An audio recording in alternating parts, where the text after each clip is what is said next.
Gustave est un arbre. Dans la cour de l'école, les enfants courent dans tous les sens. Ils jouent à s'attraper, ils crient, ils chahutent. Gustave, lui, est tranquillement assis contre un arbre.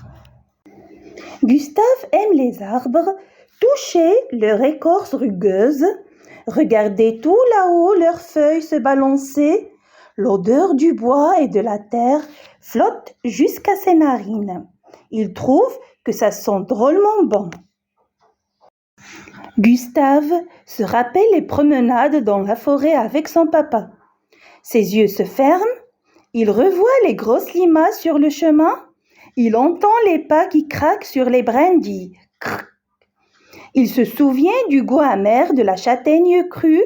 Malgré les cris des autres enfants, Gustave s'endort et il rêve. Il rêve qu'il est un arbre avec plein d'autres arbres autour de lui. Des petits, des grands, des gros et des maigres. Les bouleaux, les chênes et les hêtres se partagent la forêt. Gustave, lui, est un arbre très grand, avec des grosses branches. Gustave sent des chatouilles un peu partout. C'est le vent qui souffle dans ses feuilles et fait frémir jusqu'à la moindre de ses nervures. Ses branches ondulent comme quand maman le berce dans ses bras. Mais déjà la lumière change. Le jour s'en va avec les derniers rayons de soleil et emporte à l'horizon les couleurs de l'automne.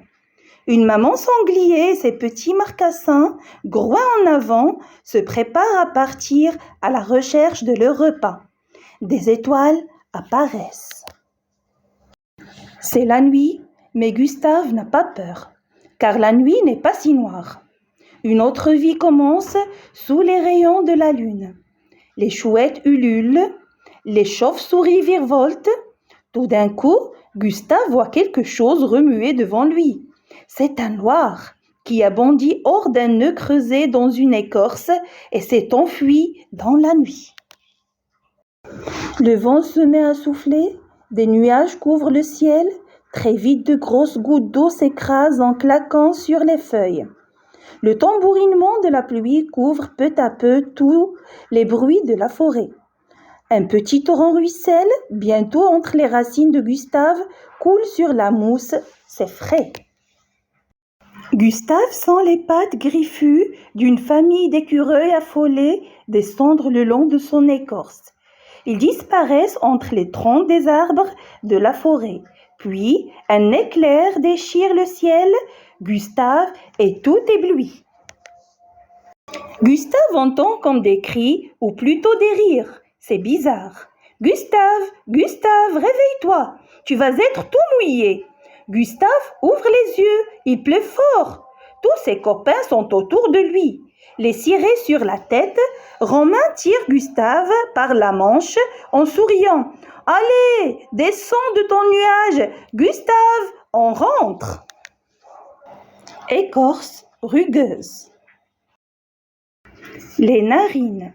Les odeurs passent à travers les deux narines qu'on a sous le nez. Les brindilles. Quand on passe sur les brindilles, on les entend craquer. Crrrt. Les bouleaux. Les bouleaux, ce sont des arbres qui ont un long tronc. Les chênes, ce sont des arbres qui nous donnent des glands. Les hêtres, ce sont des arbres. Les nervures. L'horizon, on le voit surtout au coucher du soleil. Le sanglier. Les marcassins, ce sont les petits du sanglier. Groin, ça veut dire ici le museau du porc qui va en avant. C'est la première partie du porc qui va en avant. Les chouettes. Les chauves-souris. Un loir. Un petit torrent ruisselle. La mousse. Les cirés, ce sont des imperméables qui laissent les enfants au sec et qui les empêchent d'être tout mouillés.